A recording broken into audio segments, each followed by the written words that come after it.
Welcome in, wrong side of the pond. He is DJ Schweitzer. I am Jeremy Lance. What up? We're back together again. We're in a room together. For the first time since May? Something like For that, first yeah. week of June, probably. I don't think we did the last few shows together at the end of last season. Maybe one or two there. Yeah, I don't know if we did. Yeah. So, but we're in the same room. That's fun. It is fun. You're in Ohio. That's also fun. It's just fun to not be in a hotel room right now. Understandable. You've been quite a bit on the road of late. Gosh, yeah. So, yeah, well, on the road in Phoenix, Tucson, and Denver last week for work. Just an absolute blinder of a trip. Mm-hmm. And then, yeah, like, we had like a family vacation that I felt like just never ended. Like, I was in Michigan for a week. Then I was, like, at my parents' house. Then I was in Daytona. That's a lot. Yes. It's a lot. Especially when you have to do 100% of the driving. That's always fun. Yeah. Oh, it's a blast. Is it one of those things where you have to do the driving because your wife refuses to, or because you refuse to allow her to drive? So, well, the second option sounds a little dodgy to admit to. Yeah, woman, you don't get to. No, it's not that. It's more along the lines of like you were like, I would rather drive. My wife was raised in a house that thought it was a good idea to not teach their high school age, driving age children how the highways work. Okay. So my wife has always just kind of just not been a big fan of the highway because she just wasn't. She's not comfortable with it. Okay. Which I was fine with. I'm like, hey, I'll drive. And then there was a couple times, this was like before kids, we were first married, where we went somewhere. I remember one time we went to like my parents' house in Wisconsin, and we were coming back, and like I had like a migraine, and I was like, hey, can you drive? And about 10 minutes later, I was like, hey, pull over. I can't be in the car with you trying to drive on this highway. Like, it's like you're rattling my nerves over here. Like, we can't do this. Yeah, my wife's a good driver, and I've definitely had some of those moments where I'm like, I'm like about to fall asleep over here. Can you do that? And then I go over and can't fall asleep. Yeah. And then like within 20 minutes, I'm like, hey, I wouldn't mind driving again.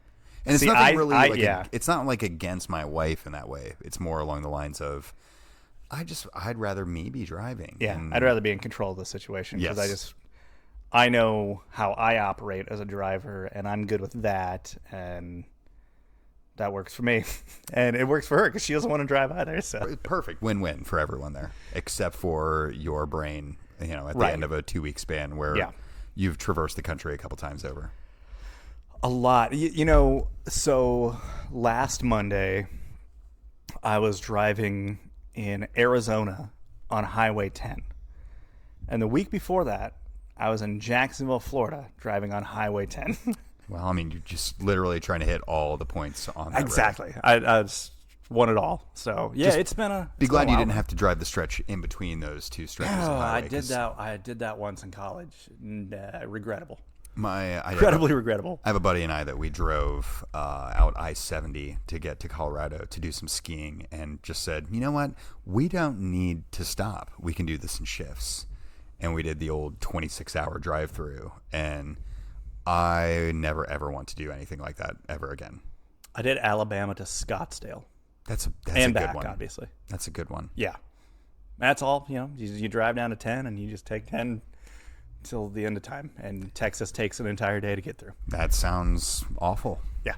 Yeah, no, it is. But that's not what you did this time. And no. You're now back here. I'm back. So that we can talk soccer in person.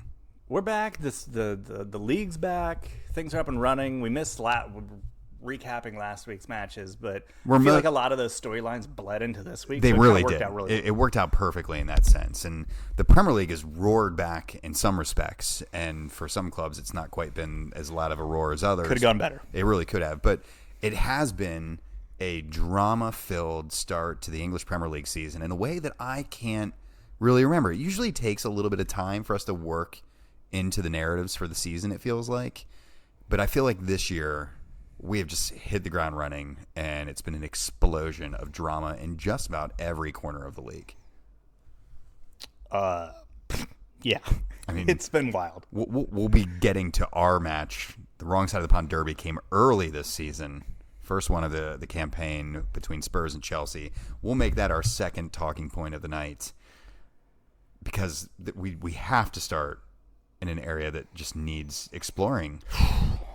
I feel like, and we always joke about this, like our podcast started in the start of the 2013 season, which was also the start of what has now been a almost decade-long wandering through the wilderness for Manchester United. It really has been. And I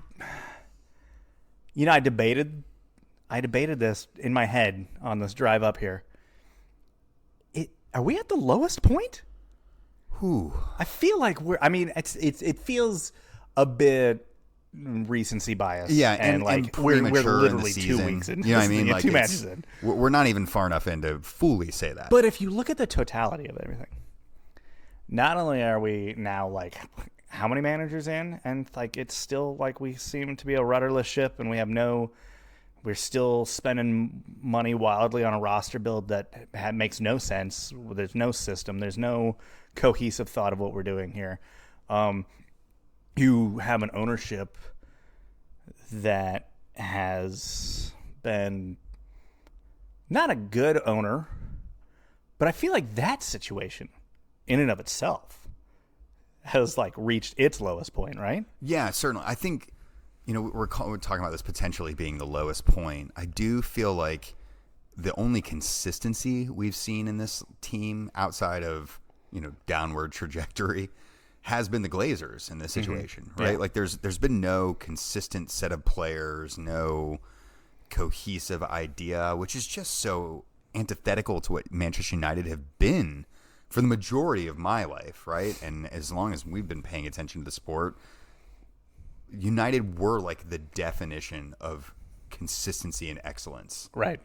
And for them, like, and our podcast marking the start of that era of inconsistency, maybe we're it. Like, is this on us? Does this podcast need to die for Manchester United to come back? Because if so, we're going to have to keep doing this. Well, I'll do it. Yeah, I'll do this till the end of time. Yeah, for real. If that's what will guarantee the continued downward slope, I'm fine with that being the answer. I'll wait till we're 5 failed Dutch managers into this before I consider walking away. Wait, you're not talking about Cincinnati here. You're talking about Manchester United, right? Well, I don't know. What is Yap doing? Is he available? He might be. All right. He might very well be. Why not got ties to the club. Turn the clock back, right? I mean, think about it. Like, we joked forever about Ole Solskjaer being like, the guy that they mistakenly turned to, and maybe they shouldn't have gone that route. In retrospect, possibly the most stable part of this entire tenure. I mean, for real.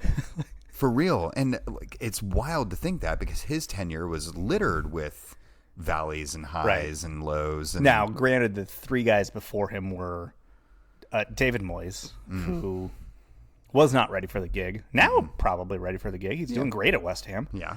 But he was a bit of a joke at the moment. Jose Mourinho, so that speaks for itself. And Louis van Gaal, who is a very, much like Jose, a manager that came in with all the accolades, the impressive resume, but like left as a punchline. Yeah, he really did. I felt like, for all of Van Gaal's like pedigree as both a player and a manager, and obviously he's racked up all these accolades as a manager as well. The manager that they got out of Louis van Gaal when he showed up at Manchester United is like one of those random answer bots that you have on the internet that like combines like phrases, and you're like, that's funny. Like, no one would ever say that sentence, but Louis van Gaal managed that way.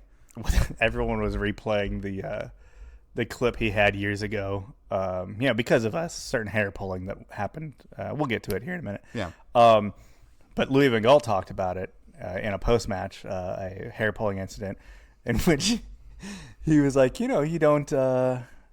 You generally only do that on purpose as far as what do you call it, like sexual masochism. Oh my God, it's amazing! Yeah, this is a post-match. He was like, "Oh my gosh, here we go. Let's dive right into it." So yeah, it's been just a chaotic stretch for them, to say the least. And you mentioned this earlier, like no cohesive transfer strategy.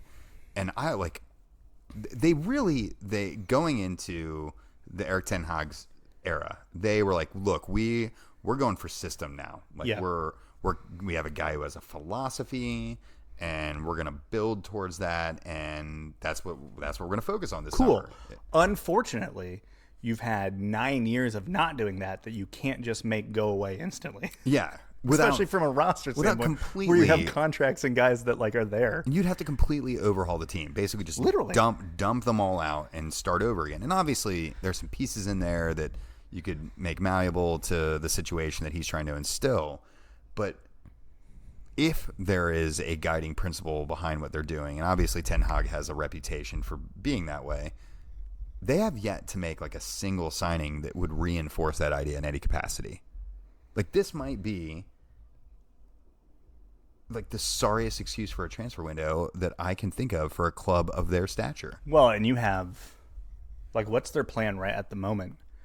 You just have wild rumors about we're going to do this and that, and none of those things. We're going to bring in Rabiot. Why? right. And then Weston McKennie was being floated around this morning. And Dest now. Both him and Dest. Yeah. But Felix João at Atletico Madrid. Yeah. Cancelo at Real Madrid. These are two teams that were no. Why would we give them up right now? And why would they want to be a part of whatever this is? Yeah. And it's just they're throwing mud at the wall and seeing what sticks a little bit now. Which is also kind of what they've done for this entire time now. Yeah. There's I think it was Neville and Carragher did a grading of all of the all the signings they've made basically since Sir Alex has left. Only 2 were deemed good. Yes. Which was Zlatan and Bruno Fernandes. Yeah.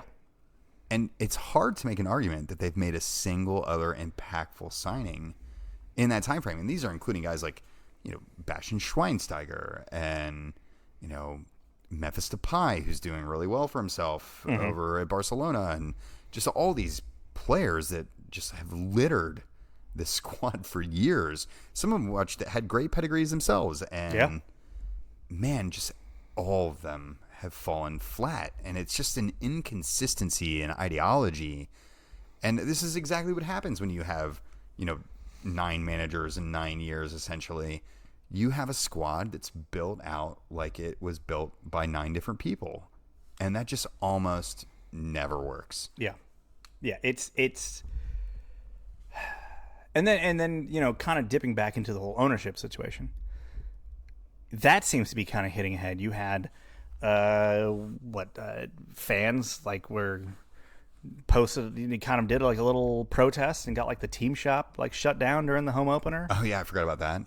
The Supporters Trust, who literally almost never says anything about on-field stuff. They're just trying to keep Old Trafford from falling apart, which by the way, that's big problem. Yeah, huge issue. Iconic venue falling apart. You'd feel like they should go knock on Fenway Sports Group's door a little bit and be like, hey, could you throw some pointers or anything at this point? And I'm sure they'll say no. No. But I mean, we could, but we're not going to. But that they're getting involved and offering commentary at this point, it's coming from all directions right now. Yeah. And it's tough. And it feels like everything is coming to a head.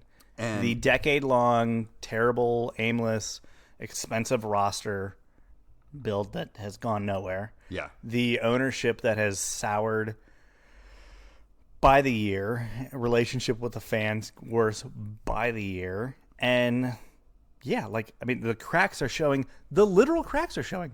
The stadium is falling apart. Yeah. And then you have your marquee superstar, someone you made a big hullabaloo about bringing back, in Ronaldo, who wants to go. And their policy about him has been a microcosm of their overall transfer policy. Mm-hmm. They shouldn't have brought him back to begin with. And now they're in a situation where they're Ronaldo should go. Ronaldo won't go. Ronaldo can go. It's just and now they can't even get rid of him because his wages are too high. His demands for the team that he goes to starting him and building around him and literally like giving him the keys to the car. No one's doing that. And he wants to play in the Champions League. Right. So it's like he's literally unshoppable at this moment. Unless you're going to go play for free at Anderlecht, I don't know what club that's getting Champions League football is going to be like, yeah, man, you just run this thing. No, I heard his agent was offering him up to both the Milan clubs, and they were both like, no, thank you. No, we're good. We're cool as we are. And that's the situation that they find themselves in. They've just constantly put baby in a corner, and there's nothing they can do to get that baby out of the corner at this point. And I mean, we're all enjoying it, obviously, if you're not a Manchester United supporter. Dude, the 4-0 defeat this weekend, I was literally like almost in tears laughing at certain points. Like of just how like that first half was such an absolute debacle. So I was our good buddy and multiple time podcast co-host Adam Maloney hosted his annual half marathon up in Springfield. Oh yeah, he and his brother. The happy half. The happy half. We went up and volunteered at it again, which was awesome. Great event if you're ever in Springfield, and at the middle of August and feel like running 13 some miles. Go do it. It's great. You'll see me. I'll there let you know most when likely. that happens. But poor Adam is a Manchester United supporter, and we were at the aftermath of the half marathon at this amazing brewery in downtown Springfield called Mother Stewart's. And I had really been trying not to look at my phone all morning because I was, hoping to come back and circle around and watch some games in the afternoon. And he held up his phone and just did one of those things where he held the phone up and then put his head down. And he's just like, have you seen this yet? And I was like, oh my gosh. And I honestly thought it was 4-0 United before half. And then he goes, I looked a little bit closer and went, oh, I'm sorry, Adam. I'm so sorry. And there's just no, like, that's what do you even say to people like that? Right. Especially when you are an older United fan who's had the opportunity to see them at their highs of highs. Right. This is just to circle back around to the original point, it certainly does feel like the low of the lows in the post-Sir Alex era. Well, I mean, here's one for you. Like 10 years ago, 15 years ago, if you were to say, how am I getting to the Premier League? United's one of those big clubs that you're like, man.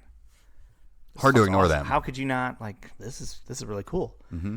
What new fan to the league is looking at this club in this situation and going, I'm in. I'm gonna hitch my wagon to these guys. We've had some sort of similar allegories to look at in the Premier League era that we can look back and say, like, how did that monster club fall to that era? And obviously no one's going to hold a candle to what United's success was. Obviously, this is the club that's won the most league titles in English history and blah, blah, blah, blah.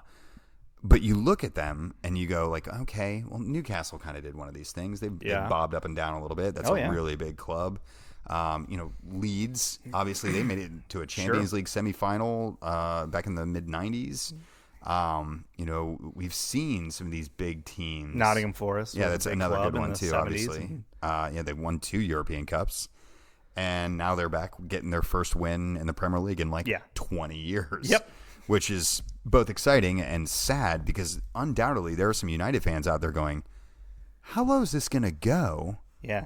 How bad can it get? Because if you look around at those kind of stories, real bad. Yeah. Real bad is how bad it can get. It could. It could get really bad. And they seem too big to go down. But everyone would have said the same thing about Leeds, about Forest, about Newcastle, and all those teams have definitely gone down. Some of them much further than others. Mm-hmm. The type of mismanagement that we're seeing at Old Trafford right now could potentially land them in that category. Like if this season really goes off the rails, you may be looking at a situation where they're like really struggling to keep their head above water. And again, it seems a little fanciful to even contemplate that type of idea because they've not dipped out of the top 10 yet. But I mean, no one would have predicted they would have been this low 20 years ago. That's for certain. And we certainly wouldn't have. I try to think They're back. in 20th place at the moment. That first season that we were recording, I bet we didn't pick them to finish outside the Champions League places. No, because I think all of us, David Moyes was looked at by most as like, hey, this is the next big manager. Like, yeah. Look what he just did at Everton. Like, this makes sense. Right, definitely. Handpicked by Sir Alex. So outside of, I think there was a lot of talks about Sir Alex. He saw the writing on the wall and he left when he left. But I don't think the rest of us thought there was that much writing on the wall. Not to this extent. Because no. why would he? No. Why would he have, not planned for more, right? I think that was kind of the thought that I had. It was like, well, Sir Alex thought this was the next step, then, we should probably trust that decision. No, I get that, yeah. He's now back on the board. They've brought him back into the fold. I don't know if that'll be enough to rescue them, short of him actually coming out of retirement and taking over the transfer reins. I don't think as much as he is loyal to the club and is married to the club, I don't know if Sir Alex wants to sully his own reputation by getting his hands dirty with it. Because honestly, the game's probably passed him by to a certain extent. Oh, yeah. You know what I mean? Like his methodology was definitely a little bit more old school than what you would see pretty much anyone employing any longer.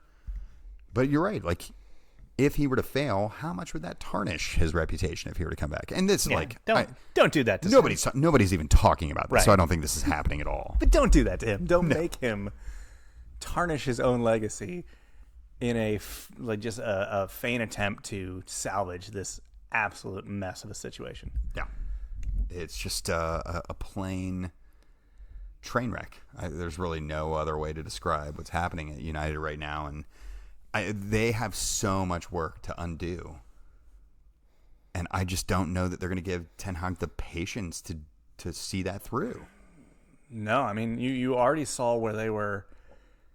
Weighing that one transfer for was it Mitrovic? Mm-hmm. That basically the fans talked them out of it. They're like, "What are you guys doing?" They let Twitter and dudes yelling on the street and in the concourses talk them out of a move. So maybe, and that was probably for the best, but methinks it was.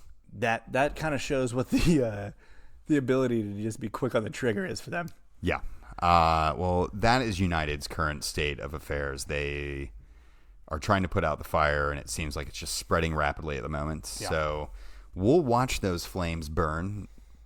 Probably even warm our hands on. Turns out it's a grease fire, so throwing water on it is not helping the situation. Okay, well, just going to keep on growing then for the time being. But let's move over to our own personal trash fire. The first wrong side of the pond derby of the season is Chelsea hosted Tottenham at the Bridge.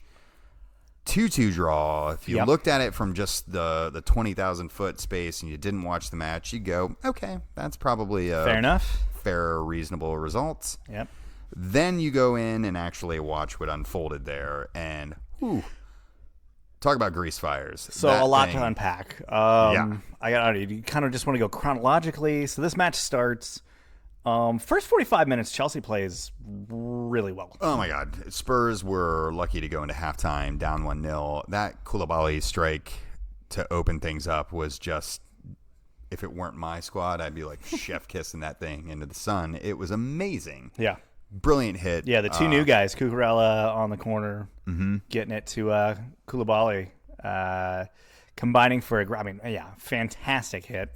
It was just a wonderful goal. You lose a guy like Rudiger, you not only need to replace a guy that's one of the best defenders in the league, but you also need to replace a guy that is a very lethal guy in the box when it comes to corners and set pieces. Yeah. And so seeing Koulibaly able to cash in the second match of the season like that, you're like, okay. Very good to see. Hey, we have no real strikers outside of Havertz, but hey, we've got... and even that's a debate. We've even got a real center back going here. So great result, at least through the first 45 for Chelsea, and you guys were running the pitch at that point. And I will... This is worth saying, and we're going to talk a lot about this, but I do feel like what we were seeing out of Anthony Taylor it's going to be very Chelsea centric in how he F things up. The in most second half of it. consequential. Yeah. But man, the first half, there was some wildness that he was just letting go. That really, I feel like we wouldn't have had the second half that we had if he'd just, pulled the whistle out of his, pocket a couple times and actually blown it in the first half. Mm-hmm. And it was just staggering inconsistency even up to that point. Yeah, he let kind of the pace that Chelsea was pushing in the game and just kind of the franticness of that in a way, kind of just let things go. Mm-hmm. Just really let things go in that first half. And then the second half came and the boil came full, right? Mm-hmm. Like all the frustrations of the first half started spilling out. And Spurs, to their credit, found some life that they didn't have in the first half. And on, 50-ish minutes, 68 minutes, Højbjerg has a good hit of his own. Yep. But the goal itself, there's controversy. Equalizer, but already controversy there. And not just one bit of it, two bits of it. Yeah, you had two stages of controversy. Right? So you had Kai Havertz getting dispossessed by what looks to clearly be a foul. Yeah, by Bentancur. Challenge from behind. Yeah. And, you can look at the review of the tape, and reportedly VAR did give this one a look, and they decided Mike Dean on the VAR. Yeah, Mike, just a double whammy guy who on that one. Claimed to be retired, yet here he is, still just doing his thing, effing things up. And I would agree. Like when I saw that play happen in real time, I went, "Whew, that's going to get whistled." And even Bentancur's body language, and he kind of stopped. He was kind of like, "Ooh," and kind of did him that look and down. I forgot who the other teammate was that the kind of ball kind of rolled to. They both kind of held up there, and then kind of continued. Like, I guess we should do it. To move the ball, and they spring forward, and within I don't know, it was 10 seconds, 20 seconds, Højbjerg is hitting the shot. Now it was more than that, though. It was more seconds than that, and that is why, as a Chelsea fan, I say the moment had passed for like whatever advantage existed or whatever. Like, hey, we got to pull it back. Like, I would have not. Had it been the other way around, I would have not been happy if they all of a sudden there's a goal 30 seconds later and they go, hey, there was a foul back there. I think it was probably like 45 seconds. Like I think there was a lot of time that transpired for it. I've been very against that notion because we've had a few cases where it's been like we're pulling this play back for something that happened, like this goal back for something that happened like 30 seconds ago. Yeah. This actually last year happened to Chelsea where they committed a foul and then scored a goal like 30 seconds later, and then they were like, "Oh yeah, by you the way, committed back a foul like way back there." Yeah, almost a half minute ago. So that we're gonna wash out this. Yeah, like I'm not for that. So as far as that goes, like, well, you didn't call it. You should have called it, but you didn't call it. Yep. And to go back would be stupid. Yeah, like too much time has transpired at this point. Too much time to get the ball back.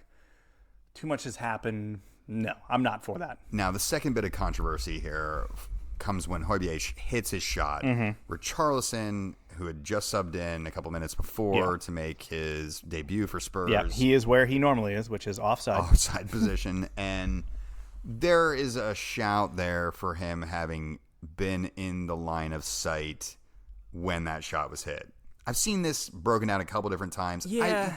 I really don't think he was that much in the line of vision. I think he was in it a little bit to the fact that you did see him like kind of turn to make sure the ball didn't hit him. He definitely was just kind of like making sure he was out of the way there. But yeah, I think Mendy had a clear view of the ball pretty much all the way through. Yeah. So that's one of those ones where if you're just not familiar with the offside law, if you're not actually like in the line of sight, you're not going to, or as long as you don't touch it, you're not going to be ruled offside there. It's just what it is. So of the two offenses that led up to this, and I really doubt that any of the hubbub that followed here really had anything to do with Richarlison's positioning. Right. It probably undoubtedly had most to do with that foul on Bentancur at the other end. Mm.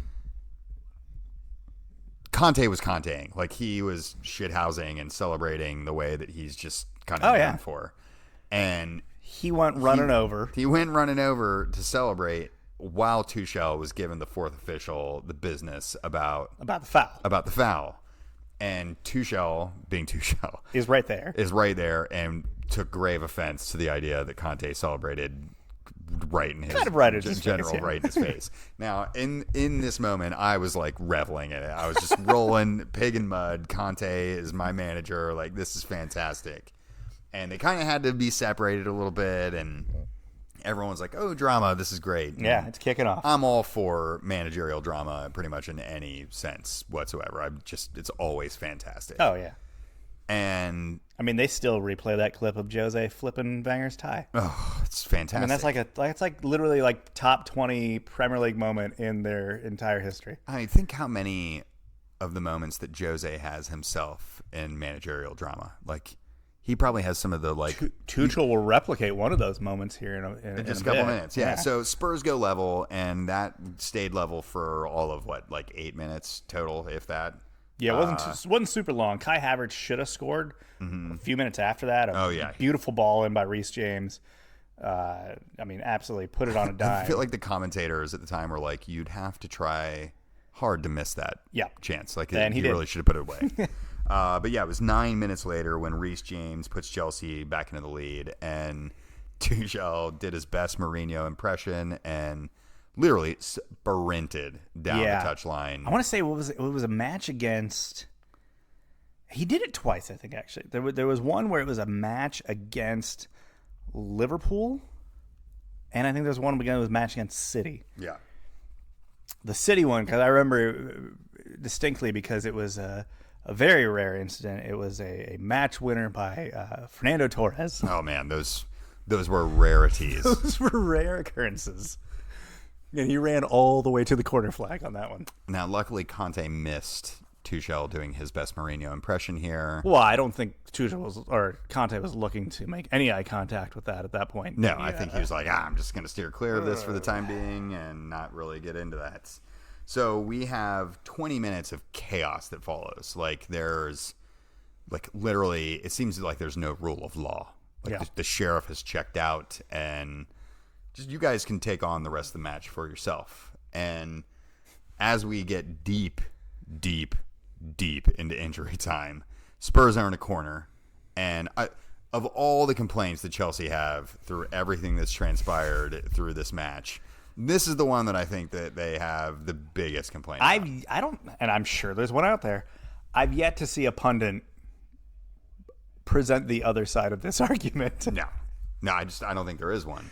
Cuti Romero, our big hulking center back from Argentina, gives your new signing and midfielder Cucurella just a nice tug to that lion's mane that he has hanging off his head, and pulls him down.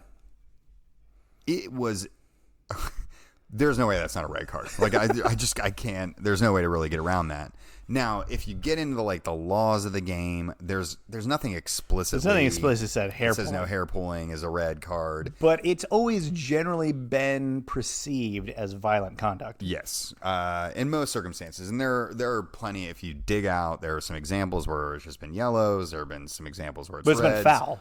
But it's almost always a foul, right? Right. Undoubtedly. And fouls would then negate it being a corner kick. This also happened directly in front of Anthony Taylor. Oh, he's right there.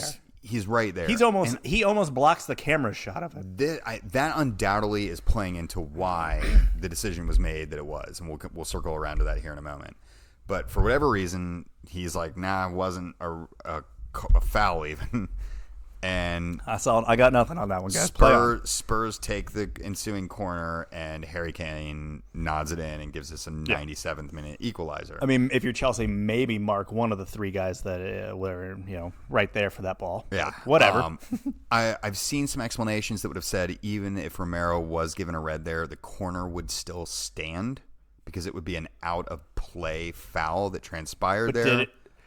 Well, I guess so. That was the big debate: was had the ball been kicked into play at that moment? It had not yet. Okay. So as a result, Spurs would still get the corner, but a red card in that mix throws a whole heap of additional drama into it that would undoubtedly have some sort of impact on the match. Change the makeup of the way the rest. Yeah, right. So it's entirely possible that Spurs would not have scored there if that card had been given in the way that we all would have expected it to. And I do think, as I was saying just a minute ago, that the fact that Taylor was looking at the play as it unfolded, I mean, just square at it. I've seen the video from like 12 angles. It literally looks like he's staring at it happening. I mean, from me to the TV is where this. Yeah. I mean, that's what, like 10 feet? 10 at most. Like, I mean, we're really not talking about very far. I think because of the way the Premier League's VAR rules are written, if the referee views the incident, it becomes this weird little gray area where essentially they really don't like overturning. Is this a cover our butts gray area where it's like, Yeah. well, we don't want to make Anthony Taylor look like a fool here because I he think it stared is. directly at this thing. Well, and it's because ultimately they were trying to leave the decision up to the referee who's on the field. Right. Because, if you're in the flow of the game, you understand its makeup, blah, blah, blah. Letting him get a look at it would also do that, though, right? You would think. And I saw you tweet this out, and I don't know if it was in response to FCC's game where there was also some Just a VAR whole weekend drama of 2-2 draws that were assisted by by the crew that was supposed to be Yeah. neutral. video assisted 2-2 draws. But it's like if we're going to have all this technology and these systems here that can make or break matches, why the hell aren't we using it to fix everything and anything that's missed incorrectly? And ultimately, you have human error that comes into the equation, and that's just there's going to be some sort of gray area regardless of how we define these things. But I think what you just described there, though, of the way they've written it now, makes it not so much human error, but human choice. it is human choice. It's a choice to go, nah, we'll keep it as it is. Yeah. Not, ooh, okay, you're right. I do now see having the ability to slow it down frame by frame, back and forth a couple times. Okay, yeah, there's something there. Mm-hmm. So that, there's no human error. It's not like he just, oh man, I just didn't look at, was that what I was supposed to be looking at on the screen? Yeah. It's That's human choice. Remember a few years ago there was like a video that did all the rounds. I think it originally serviced on probably SportsCenter as like one of their not top 10 plays. And it was like some girl from like New Mexico State. Oh, just yanking the crap out of that. On it every Pony, time yeah. it was literally like a dog leash, and she just yanked that thing back. Yeah. And like, I feel like that defines the category now for hair tugs. And everyone in the world is like, oh, what a bitch. Like, that girl sucks. And like, man, she should be kicked off the team. Yeah, and I lose think her she scholarship. played for BYU, which is just a whole bunch of other stuff there too, which Weird. Yeah, right. But you do just get into the situation where you're like, how did it play out like that? Yeah. And why do we have a system to review things if we're not going to review them? And why are we in this situation? And again, we come back to that choice bit. Yeah. And we're choosing to say, let's not fix that any longer. Now, I don't like the idea that some Chelsea fans are kicking around that this is some like corruption. I'm not about corruption. I am about humans being petty. And I don't know what it is, but Anthony Taylor has been petty towards us for years. I saw something. Just the laundry list of egregious non-calls or bad calls. I mean, let's go back to probably the worst one he ever did on us. FA Cup final. Kovacic gets stepped on, and he receives a red. Shouldn't have been there. Okay. Yeah. Well, it was wild. Like, it was just a complete wildness category that I don't think any of us would have predicted. And that unpredictably, or perhaps predictably, flowed directly into the managers at the end of the match. Yeah. I mean, I think there was already enough there to possibly cause some sort of coming together at the full-time whistle. I mean, they have to do some sort of acknowledgement of each other. Unless, I mean, you can always do the Jose thing and go by, shake his hand at the 89th minute and then just peace out. You could do that. That's a thing. I think in retrospect, both managers would have probably preferred that to have been like the way it all went down. I don't know. Conte is talking tough guy game right now. Well, on Instagram. Instagram. I do think if we're reviewing, so obviously everyone in the world has seen this at this point, but there's a handshake and there's a disagreement about how that handshake went. and then all hell breaks loose. Yeah. So there's a handshake that was feisty, and then it appears Tuchel did not want the handshake to end, and so continued to hold the hand. Yeah. And his post-match comments really are where this all is. So Tuchel says, when you shake hands, you look into each other's eyes. Antonio had a different opinion. Now, there's Tuchel has done this exact thing like dozens of times, and people were pulling up games not all that long ago that were, from last season where he was kind of doing the same deal. Sure. Tuchel was being petty boy there. 1,000,000% petty boy. I need you to look at me. Yeah, he was choosing to be mad about a nothing thing, which is lack of eye contact. Yeah. And Conte had no interest in it. Now, part of me wishes that nothing had come between them in that moment after that, and then just to see what would really transpire. Oh, but Tuchel made the move, and Conte said, "Yes, I am down to clown. Let's do this." He really did. Conte would have eaten his face. I'm certain that he would have just eaten his face directly off, and then probably championed around with whatever body part he didn't eat in the aftermath. Nah, if you're Tuchel, you can win that real easy. You just snatch that hairpiece. You just rip that hair system out. That would make that game is over. That would make him. You have angry. defeated him instantly. It would have been bad. I definitely went to the Twitter before tonight's show to kind of do a little rundown and to see how you put a poll up the there. masses. Yeah, I wanted to see what the masses would have to say to this. So our options were: look Tuchel in the eyes. Okay. Conte should have tripped him, which is the other quote that I totally skipped by here. Conte did not want to talk after the match about the refereeing situation at all, which is probably wise on his part. He waited till Instagram.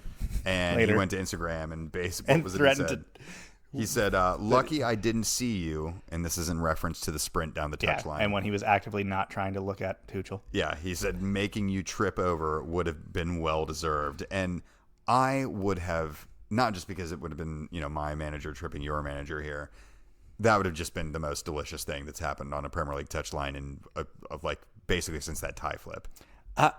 Men in Blazers were talking about this today, and I was listening to it.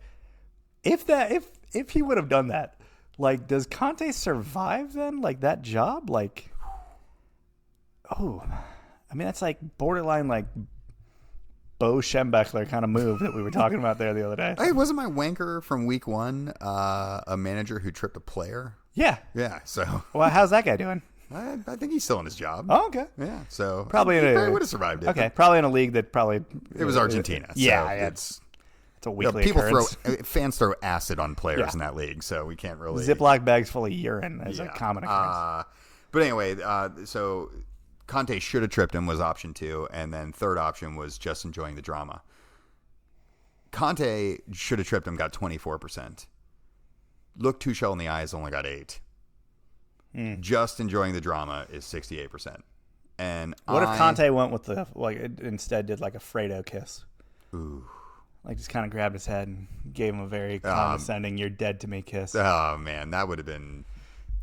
You broke my heart. I really, you broke my heart, Fredo. Really you broke my heart. I don't know. I think I probably would have died from happiness from what the Premier League gave me in that moment. I don't know. I don't know that I could have enjoyed anything more than that, and my happy little heart would need to explode at that point. Oh yeah, that would be. That'd be the most amazing moment. That would Eric Cantona kicking a guy a fan in the chest would have just been forgotten from everyone's memory at that point. It would have been completely wiped clean at that point. Cantona would suddenly be Saint Eric once again. But yeah, if nothing else, I think this has become the number one managerial adversary matchup in the league now. It's wild though, because literally up until that moment, until that match and how everything transpired, as much as him being the Spurs manager probably muted a lot of it, dude, Conte is beloved by Chelsea fans. Oh yeah, beloved. I understand why now. Absolutely beloved. He's a very when he is your guy. Oh, he is beloved. He will fight for you. Yeah, literally. And at the end of the day, you'll still feel good about it. Jose is beloved when he's your guy. Yeah. But he always just does something right there at the end to make you go, His shenanigans are evil shenanigans to pull out the Super Troopers line. You as a manager, and I've been in this position before as well, you go, oh, really? But with Conte, you're like, yeah, like you're pumping up with him, and you were like, yeah, punch him in the face. Like I was, give him a 5-game suspension. I would eat that up. Like he's my manager. Like, what if this does become one of their, either Conte or Tuchel? This becomes their like Marvel villain origin story of like they kind of just become they kind of become like a mini Mourinho, like a heel then as the rest of their time as a manager. Like they just lean into this personality in this moment. If it gets me a trophy, I am all for it. Well, I mean, yeah, sure. Give me something to cry into after he's fired, right? Like I need something here. But everyone's trying to make like the Klopp Pep thing into like a thing. And yeah, they've like had some words, but they mostly do it like through interviews beforehand, and then nothing really comes of it. This is the best thing we've had since the Wenger or Mourinho era. Yeah, closest we've had. I mean, we really haven't had a whole lot of like. We had Lampard go at it with Klopp. Yeah, a little bit. But I mean, where Lampard said you win one trophy and you think you could act this way or something like that. Oh yeah. Which is hilarious. But also, like, from a managerial standpoint, like, Klopp has definitely got the upper hand here.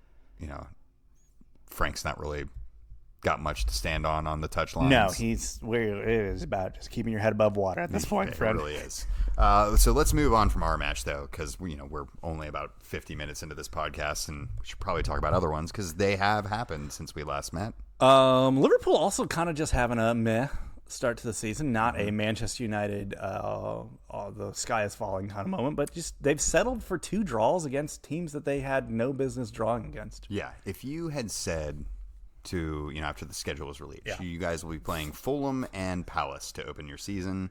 You'll be on most 2 people points. Will be penciling in 6 points there automatically, and the fact that they're sitting on 2, and I love the people that are already rushing to be like they're already 4 points behind City.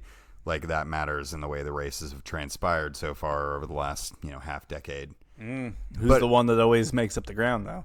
It's usually City that's making up all the ground. I'm telling you, this is the year that City pulls away. Yeah. But just before we get back to City here, Liverpool definitely finding themselves in a bit of the doldrums. We do need to mention the Darwin Nunez sending off here. Yeah. Simply because I think that little microcosm of Joachim Anderson just bossing him. Yeah. And being all physical with him. I'm curious to know if that's going to be like a trend, because if I'm any Premier League manager, I'm like getting that dude's grill and nip at him for 90 minutes and see if we can get that guy sent off again. I also love that one he did get, like, whatever that is, head butted or head nuzzled or whatever that was. Nudged. That he just locked his legs and just fell over like a tree. Oh, it was amazing. It was and it was like hand to the face, and like, he barely hit him. Now, it was maybe a half hour before this, kind of, Anderson had him wrapped up a little bit, and he came out of it swinging. Like, he swatted at him and missed. And prior to the headbutt that was or wasn't, he also tried to slam his head backwards into Anderson's face too. So the reason why Anderson gave him that was it Anderson? I'm probably getting the name wrong here. But the reason why he gave him that push was because he tried to back headbutt him as that ball was being played in. So I think he was within his rights to kind of have some words with him and maybe give him a little bit of business. And Nunez just lost his mind, and had already done it in the match. And I think that's something that he kind of recognized earlier on in the match. And if I'm a Premier League manager, that's something I'm going to be telling every defender. Like, give that guy hell and let the refs sort it out, because I think he might have a little issue on his hands here if he can't get his emotions under control in this league. Yeah, that could be problematic for an otherwise exciting addition to Liverpool's squad. Arsenal roll past Leicester. Obviously, on the Leicester side of the talking points, this is kind of what we all thought was possibly going to happen, that Leicester was going to take the aggressive step backwards. And they have. And now they're contemplating Jamie Vardy sale to Manchester United, which would just be, oh my gosh, please, like that'd be amazing. What are we doing? Yeah, it'd be a terrible choice, but I mean, fantastic for all other purposes. But Arsenal looking good 2 weeks in a row, not just this win over Leicester, but also knocking back Palace in the first week too. Gabriel Jesus really jumping right into his role as Arteta's kind of rejuvenated squad is getting the start that they've all been looking for years. But this is like a little bit how Arsenal operates. Like, come out at the start of the season, look kind of solid at first, then go through a bit of a purple patch, and then like things get a little heavy for them. Yeah. And then they start cleaning things up when it doesn't matter anymore at the end of the season. Yeah, I mean, this has definitely been them as of late, where they will have points in the season where you're like, wow, look at these guys. Arteta's got to figure it out. They can beat anybody. Yeah. And then they have other points in the season where you're like, wow, so Arteta's gone next week, right? Like, if he drops this game, it's over, right? I mean, there have been a couple times. Now, I do think with the amount they invested in the squad this year, if they fail to make Champions League, Arteta's going to be in real trouble because, like, how do you give this guy this much time and this much money and not get any results out of it? And they've backed the guy. But this is his year. Like, I think he needs to make it happen this season, and they've at least given him a start to do something with. Other matches, we mentioned Frank Lampard a minute ago. Everton fall. Frank Lampard falls to his kind of fake nemesis of Steven Gerrard. I don't think those guys have any ill will against each other, but their playing careers were always, stacked up against each other. So. Yeah, at least in the way they were framed. Yeah.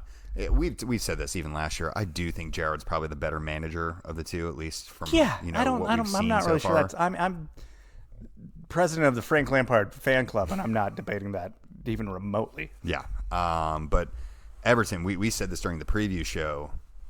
I think they're in for a really bad fight this year. I kept thinking, like, maybe they'll be fine. They got some, they got an off season to figure it out. What did they figure out in that off season?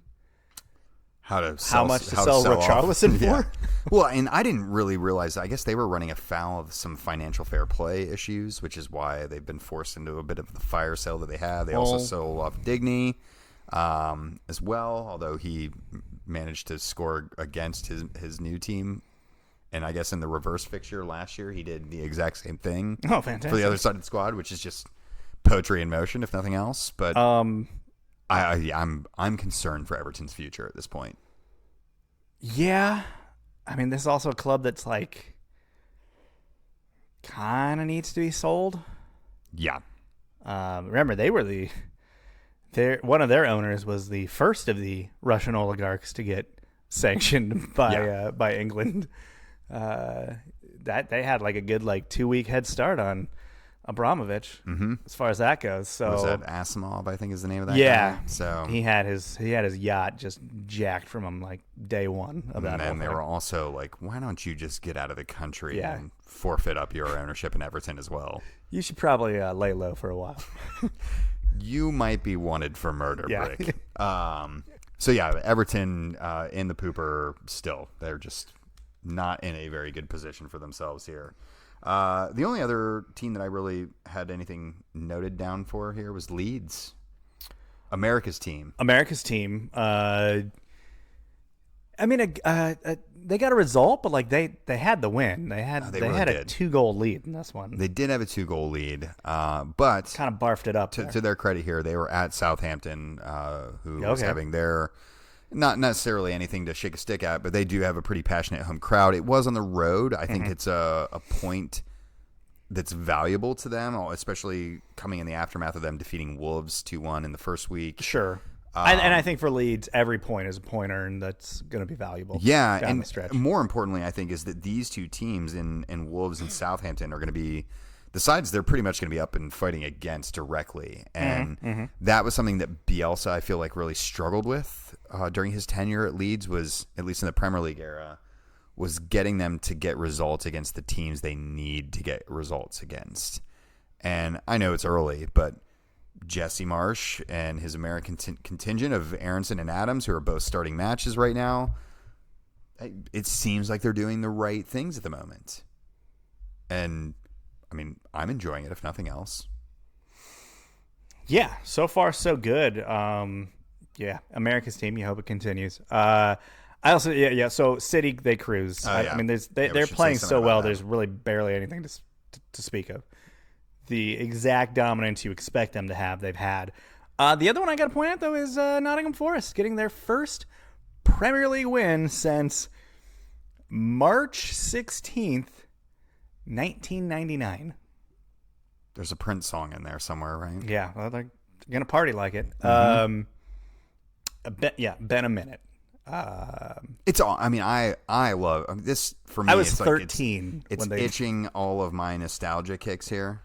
I was a little bit older than 13, not too much, but I remember the days when Forest and Leeds were like Premier League fixtures, and for me, it's like it really is getting me right in the nostalgia a little bit. Like I like seeing that, and their supporters were just, man, they were having a good time with that result. Like it really did seem like they were partying like it was 99 again, and it wiped away a lot of the frustration that club has suffered through over the last 20 years. Mm-hmm. Yeah, the club's got a fun buzz about them. They're gonna be a fun story to watch this season. Yeah, absolutely.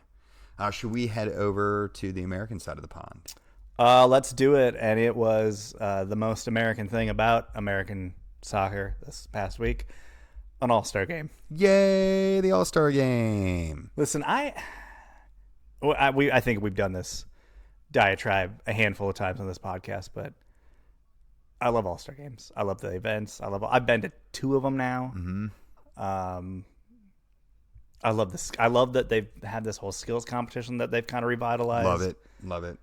I Keeper Wars was back this year. Aces. Yeah, I would have been a little better had they actually put that on the broadcast and didn't make that like a YouTube exclusive. That was a little weird. That was weird. It was like because they hyped it up. It's like, okay, it's back. It's back. But by the way, we're not going to show it on television. It's back, but ESPN's not interested in it. We had to put it on YouTube. Now I'm glad they didn't just block it out. There was talk that it was going to be only for the in-stadium crowd entertainment purposes, which would have just been really MLS. But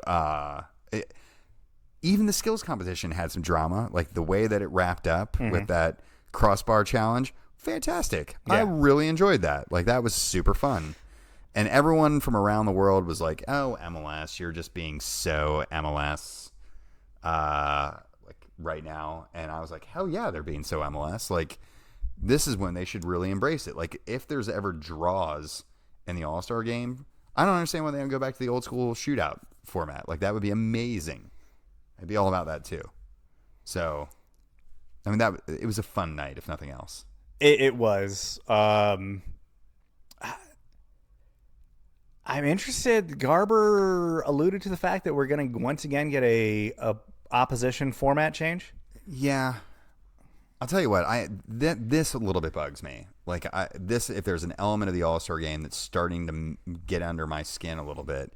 Is that it keeps changing? Or yeah, what? And it's just like there's no kind of consistency in it. Now, you could also say the same thing about the consistency in the All-Star games from all the other sports. And the NBA, to their credit, went to this new format a couple of years ago, and it's made their All-Star game way more fun again.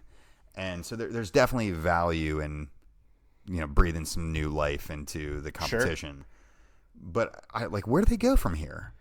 So you've obviously done a myriad of European opponents. You've done traditional All-Star setup of conference versus conference. Mm-hmm. 1 year they did it where they just played the U.S. men's national team. That was an interesting. Yeah, that was a weird one. That was back in the 90s where that made sense. Yeah, and they also did logistical. They did a couple of years, I think, of American players versus the world, which that's the NHL was doing. Yeah, I was going to say steal that from the NHL there. That used to be their format. Yeah, but I'm curious to know where they take it next, because there just doesn't seem to be a logical path to what it's going to be. And Garber Unless, was I mean, the only thing, you're just going to go back to one of the things you already did. that has to be what So they it's do. going to go back to like, hey, we're playing Manchester United. I hope it's not that. I we're really gonna play don't want it to be that. Mainly anymore. just academy players and dudes that are getting loaned out. Yeah, and that's why I hated that. Like, there's nothing hype about Right. going and watching third string dudes battle it out against MLS All-Stars who don't want to be there. I do think there would be some appeal in an East versus West again. Like, I could see that being kind of fun. Here's what I'm thinking they're going to do. I think they're going to steal that NBA page.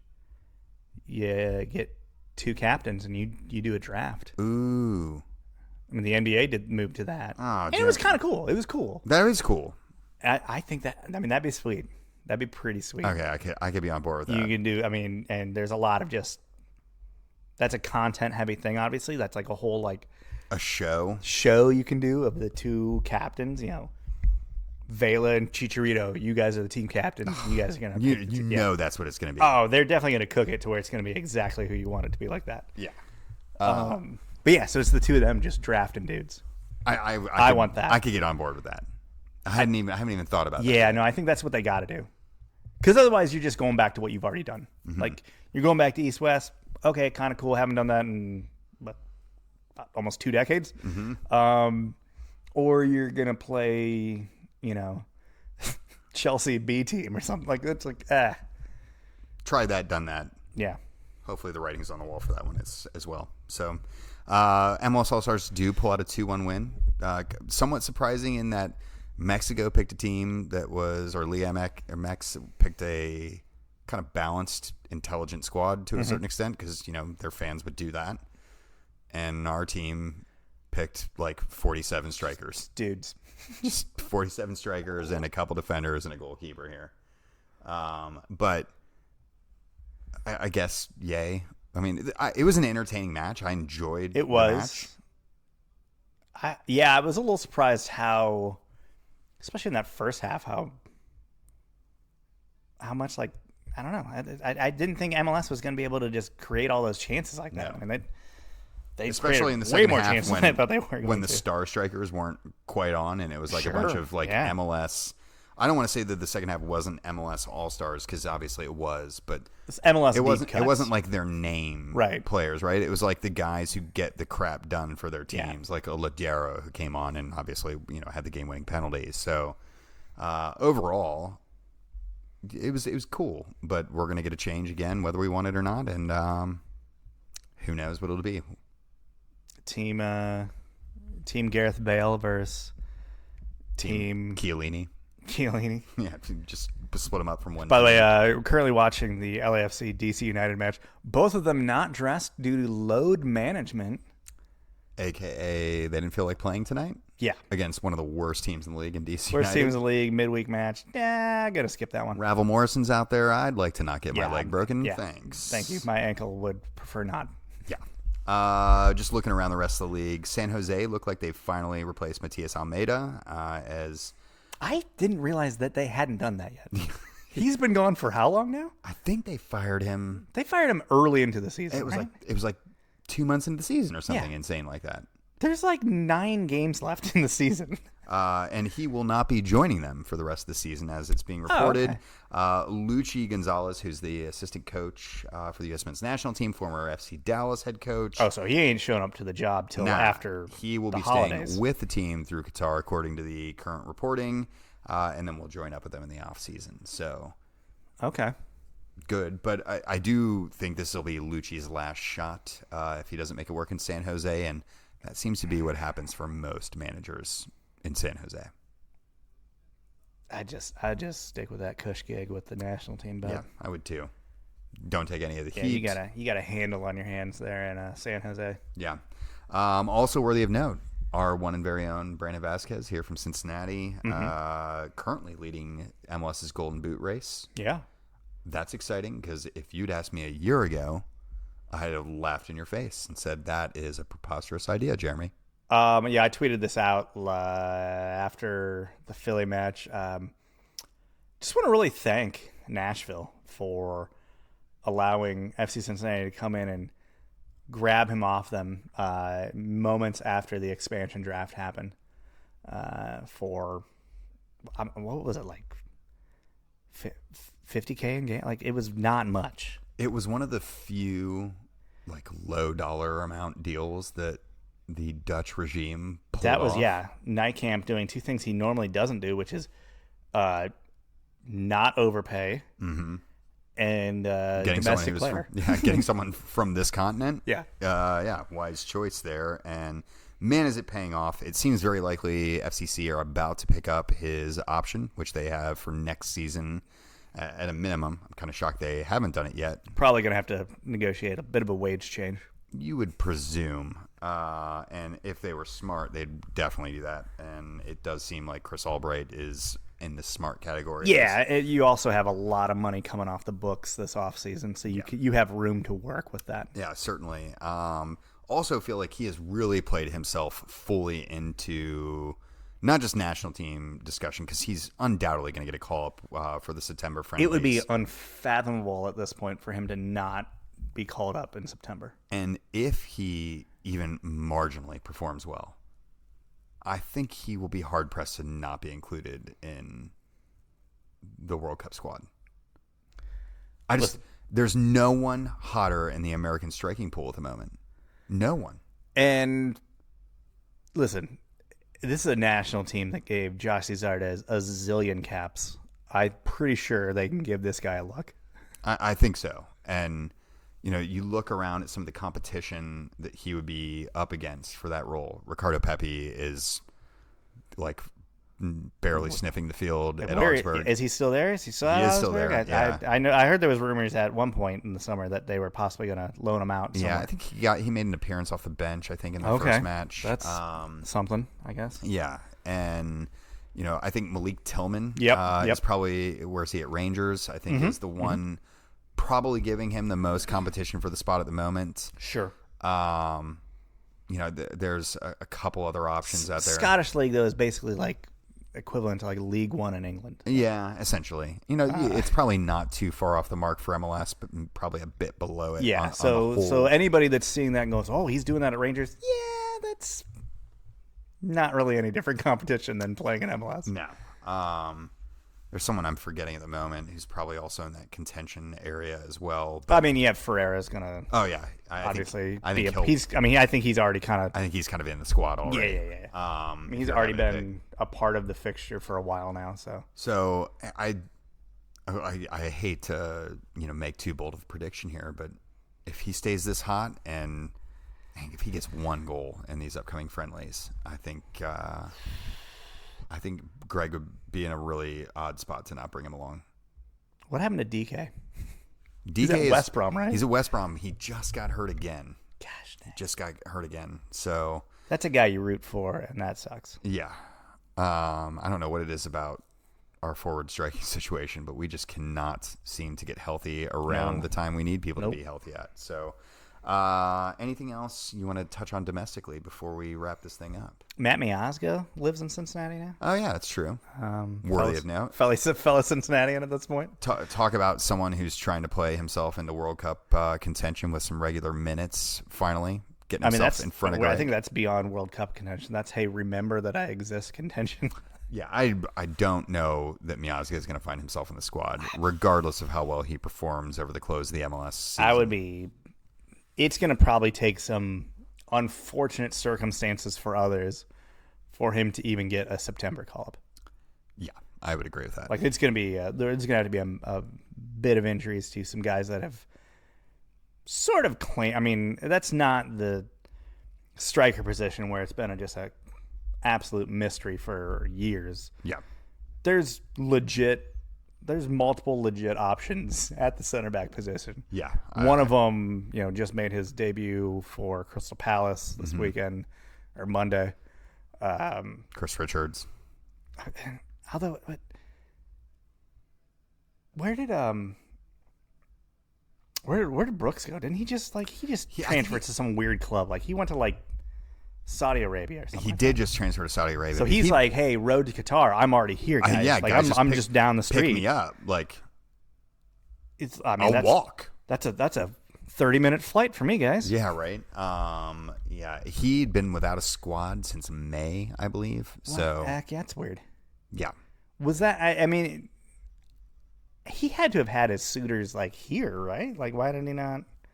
I think maybe he must have thought that being on the I'd say short. come home. I'm not really sure how much he's ever lived in the United States, but I don't know that he's ever lived here, to be perfect. I'm sure he probably has a little bit, but yeah, it's a much deeper role than we probably have seen in World Cups past. So we're reaching the nitty gritty point in the entire preparation process, and really what you're hoping for, unlike in the case of like Daryl DK, that you can stay healthy, like first and foremost, and then if you're in contention at that point, then it's just trying to make an impression in the limited time that's left. So yeah, here we go.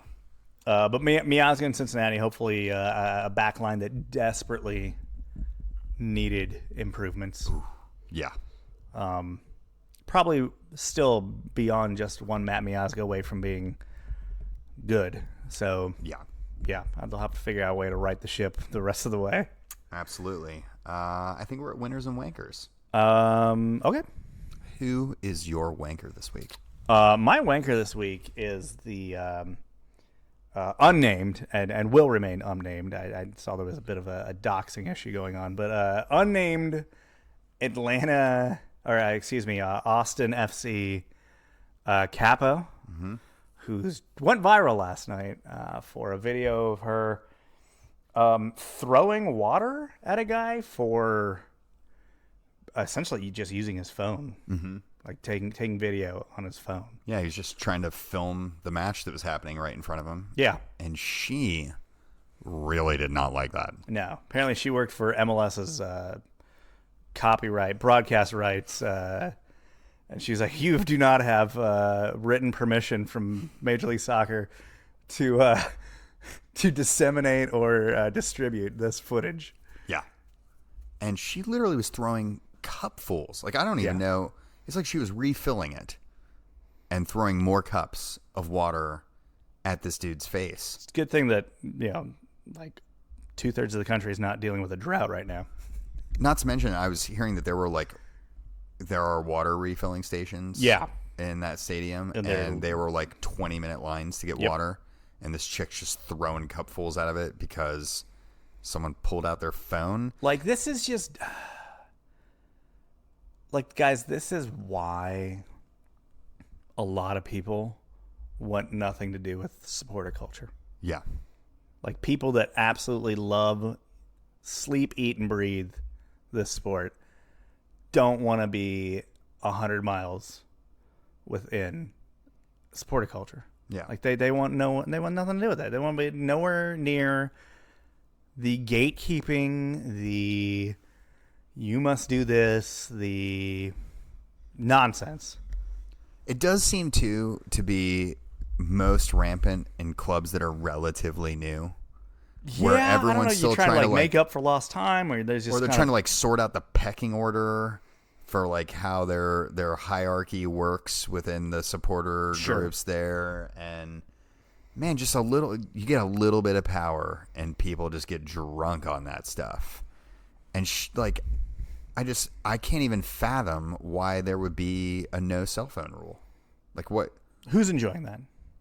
Who does it hurt to let other people film that? Like, I get the frustration from those who are deep in that like people buy the tickets to stand in the supporter section, and then like just participate 0%. Mm-hmm. But like as much as I get that, we're trying to grow the game here still, and like, believe it or not, a lot of those people, they don't know the chants, and they don't know maybe some of the unwritten codes of conduct and rules. Mm. But that's because they're new. They're new to the sport. They're new to the whole ethos, and they're just trying to film it so they can remember the experience. And for you to treat someone that way, why would they ever want to hang around that again? I wouldn't. No. I mean, imagine being like, this lady threw cups of water at me. Yeah, and my phone. simply because I was trying to remember how much fun I was having here. Yeah. It's also, by the way, these same supporters group that were recently boasting about how expensive their supporter tickets are. Like their supporter section tickets were like some of the most expensive in the league. Were they boasting about that? Essentially. Like basically saying like being in the supporter section is in such a high demand that it's worth this much, or I don't know. I don't know what the rationale was, but yes, essentially that. Well, supporter logic sometimes just but it's flies. like just let people enjoy the match the way they want to. You found the way that you like to enjoy it. Do that. No, that man with that phone was not stopping you from doing what you wanted to do to enjoy the match. Maybe she has a thing against, like, she just hates phones. I mean, there was some people pointing out, like, well, a lot of times people don't want phones and recording around because they don't want certain things being, Caught. recorded. Said. And being able to, then disperse out into the world. Yeah, well, I'll piggyback on that thought for my wanker this week, since it was supporters using their phones to do ill will with them. I'm giving mine to Liverpool supporters this week. Not for not upping the lads hard enough in the pubs, as they're known to have a big influence on how things transpire. Guys, we got 2 points on the board. We got right. Got to get it going. But more for the 300-plus death threats that were sent to Joachim Andersen after the match against Palace and him getting Nunez a red card. That seems excessive. I think it was reported as 300 to 400, which is just more than 300 is probably the easiest way of saying that. But, sure. Death threats over a red card that was rightly earned. Yeah. Even if he didn't connect. Even if he did sell it a bit, it was still the act of headbutting, essentially. Could you imagine if one of their players had headbutted someone? Well, they would never do something like that. No, they're just too pure. Why would you? All the supporters in the pubs would have wished that off of them. Yeah. Would have been too much. They'd never put a foot wrong. They wouldn't. So, but seriously, folks, it's soccer. Death threats. Come on. Calm down, Greg. It's soccer. It's soccer, Greg. What about your winner this week? My winner, last week I had to mention that we lost Arlo White for Peter Drury, and how Arlo White took the Saudi money and ran. My winner is Peter Drury. Like, dude, this guy is really good. Like, he has grown on me instantly. Well, like, he's been around for a while. Right. But, like, now that he's on the A broadcast, and he is on our broadcast. Like, it's not just he's on international feeds or, like, the B or C broadcast. Like, he's the main guy, and, like, he's the guy now with Lasso and Dixon. And, like, it's been good right out of the gate. Like, yeah. I'm sure they probably did some dry runs and stuff like that to like work on the chemistry a bit, but like it's there already. Like I definitely am enjoying his commentary. Yeah, he's crushing it. I don't feel like we're missing anything to not have Arlo around anymore. Well, I mean, Live Golf is on YouTube, so if you just want to go watch Arlo talk about a sport that he maybe knows something about, I'm not really sure. I watched a little bit of it. He just seemed to kind of. It's interesting. He does like his Arlo Whitey kind of things, but like it's you don't like have many 10-foot like, putt that was just completely botched. It's hard to get that excited. So he's getting amped, and it's like, yeah, that's breaking left hard, but I'm not sure why you get excited. This guy's like 10 over on the round, so I don't know why you're getting excited at all. Well, after the first like broadcast, I'm sure those numbers tailed off a bit, and dramatically. Yeah. It's YouTube. Those numbers are easily available, and they are not good. Yeah, how about that? My winner this week, to round things out, I'm going with West Ham United, who are doing one for their supporters at the moment. They're reportedly threatening to sue the London Stadium if they do not lower their food and drink prices significantly after the cheapest pints of beer available at their home match so far were for £7.30. What club was this? Nashville? West Ham. Oh. Oops. Might have been a little Freudian there. But £7.30 is how much the cheapest beer is at the London Stadium, which if you are not up to date on your latest conversion rates, that's $8.83 for a pint at the stadium. Which by American terms, I know it's like, yeah, that's I'm like, well, a deal. Damn, but to think they're literally threatening to sue the London Stadium to make it cheaper for them. And you know what? That's something they don't need to do.